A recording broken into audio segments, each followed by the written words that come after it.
Subscribe உடனே touch பண்ணிட்டு பாருங்கள். பார்க்கையிலே உங்களுக்கு என்ன வேணுமோ அதை நினச்சிட்டு பாருங்கள், நிச்சயம் அது நடக்கும். இது அற்புதமான நம்ம அழகர் கோயிலில் பெருமாளுக்கு பூப்பல்லக்கு பல்லக்கில் பெருமாள் அற்புதமாக வராங்க. கிட்டத்தட்ட 100-200 பேர் மிக அருகில் பெருமாளை கும்பிடுற ஒரு தரிசனம். இவ்வளோ அற்புதமாக இருக்குது பாருங்கள். கலர்ஃபுல்லாக அலங்காரமாக உய்யாரமாக அடியார்களுக்கு காட்சி தராங்க. அடுத்து சிதம்பரத்துக்கு பக்கத்தில் உள்ள குமாரசுவாமிங்கிற கோயிலில் இப்போ கும்பாபிஷேகத்துக்கு வேலையெல்லாம் நடந்துட்டு இருக்குது. அற்புதமான ஒரு காவடி தரிசனம். நம்ம 76 ஊரில் பிரம்மாண்டமான மிகப்பெரிய ஊர் எது? தேவகோட்டை. தேவகோட்டையை பற்றி இன்றைக்கி பூரா சொல்லிக்கிட்டே இருக்கலாம். தேவகோட்டையில் பெரிய அறிஞர்கள், பெரிய வள்ளல்கள் எல்லாருமே அந்த காலத்துலேருந்து இன்று வரைக்கும் இருந்துட்டு வராங்க.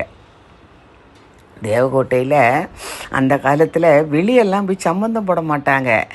நமக்கு தோதுன்னு சொல்கிறோம்ல, கல்யாணத்தில் விராகன் கணக்கு தான்.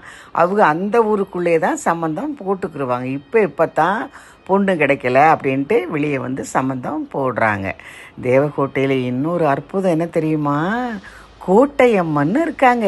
அவங்க தேவகோட்டையவே அப்படி தலைமாடு காவலாக இருந்து, எப்படி நாட்டரசங்கோட்டையில் கண்ணாத்தா இருக்க மாதிரி, ஐயனார் இருக்க மாதிரி ஊர் எல்லையில், அதே மாதிரி தேவகோட்டையில் கோட்டையம்மன்னு இருக்காங்க.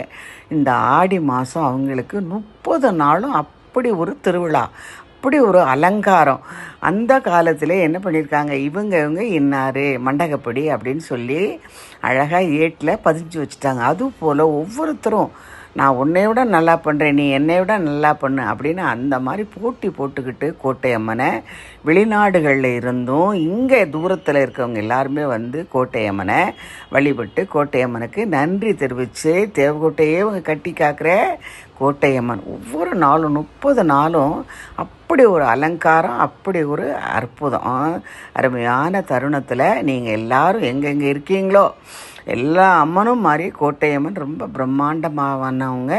அவங்கள நினச்சி வேண்டியதை நினச்சி பாருங்கள், உடனே அந்த நிகழ்வு நடக்கும். கடவுளுங்கிறது யார்?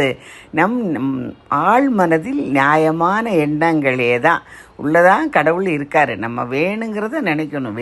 வேண்டாத துளி கூட மனதுக்குள்ளேயோ தலைக்குள்ளேயோ மூளைக்குள்ளேயோ கொண்டாடக்கூடாது. எப்போ பார்த்தாலும் நல்லா சொல்லுங்கள், அதுக்கு என்ன பரவாயில்ல அப்படி சொல்லுங்கள்.